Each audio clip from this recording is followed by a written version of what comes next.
तो दोस्तों आज ना जो मैंने प्रसाद बनाया था ना, उसके ऊपर ना बहुत सारे कमेंट आ रहे हैं कि आपने जो वो नमकदानी होती है उसी में से मसाला ले लिया, उसी को प्याज लहसुन के हाथ लगे होते हैं। तो भाई पहली बात तो उसके अंदर हमने चम्मच रखा होता है, प्याज लहसुन हमने कभी नमकदानी में नहीं पलटा, उल्टा मसाले वहाँ से लेते हैं तो ज़रूर सब्जी के अंदर डालते हैं।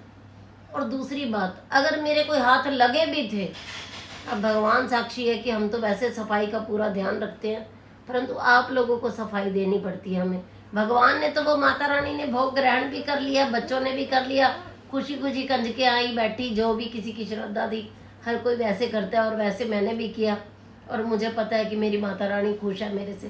परंतु आप लोगों को तसल्ली करवाने के लिए ना मैं आपसे कुछ बातें करना चाहती हूँ।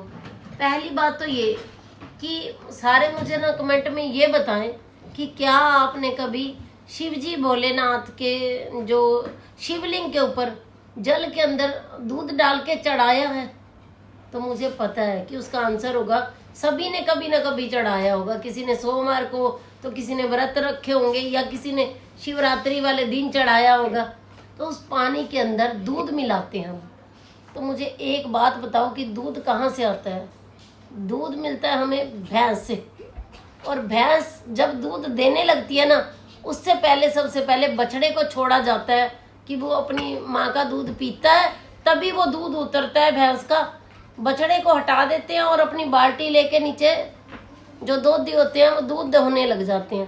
तो एक बात समझ लेनी चाहिए कि वो दूध जो होता है ना, वो बछड़े ने पहले उनके यानी कि भैंस के थनों को मुंह लगाया होता है, तो वो भी तो झूठा हो गया ना दूध। तो आप वो भगवान के ऊपर चढ़ा सकते हो, पर वहाँ पे आ जाती है श्रद्धा और चीज़ें सब कि वो तो वही नेचुरल है कि बछड़े का झूठा ही होता है दूध। तो दूसरी बात, रामचंद्र जी के लिए शबरी माता ने बेर तोड़े थे और उन्होंने खा खा के चेक किए थे बेर कि मीठा है, तो वो एक चक मारती थी और रख लेती थी कि मेरे श्री राम जी भगवान जी आएंगे तो मैं उनको ये बेर खिलाऊंगी। तो शबरी के झूठे बेर थे, वो श्री राम जी ने खाए थे। तो आज मेरे कोई हाथ लगे हुए, मैंने ऐसे लेके चने के अंदर नमक मिर्च डाल दिया, तो मेरी माता रानी ग्रहण कर रही है, परंतु तुम्हें बड़ी प्रॉब्लम हो रही है। तो भाई इतना याद रखो, अगर आपका जो हमारा सनातन धर्म है उसके बारे में तुम्हें नहीं ज्ञान ना, तो इतने ज़्यादा ना मुझे कमेंट मत करो प्लीज़।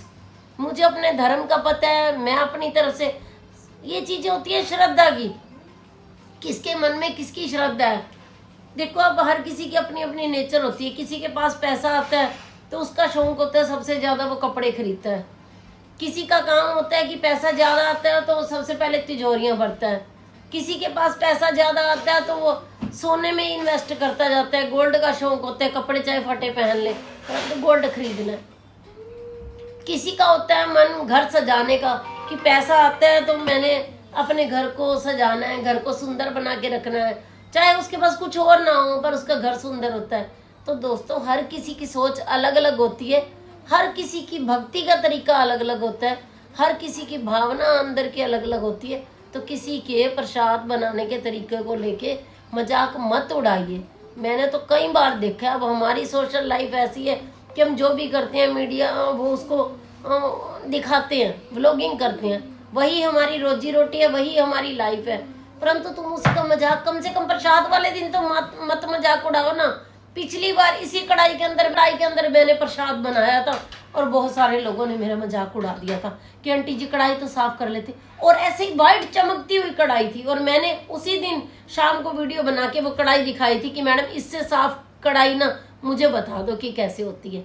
जितनी सफाई हमारे घर में है या हमारे बर्तन जितने साफ है, तो आप लोग थोड़ा सा सोच समझ के किसी को कमेंट किया करो। जो कमेंट लिख रहे हो ना, मुझे अपनी बनाते हुए खाने की एक वीडियो भेजो कि आज किसी ने चने कैसे बनाए, कैसे नमक मिर्च के नए पैकेट लाके खोले और कैसे वो मसाले भी हाथ ना लगाओ।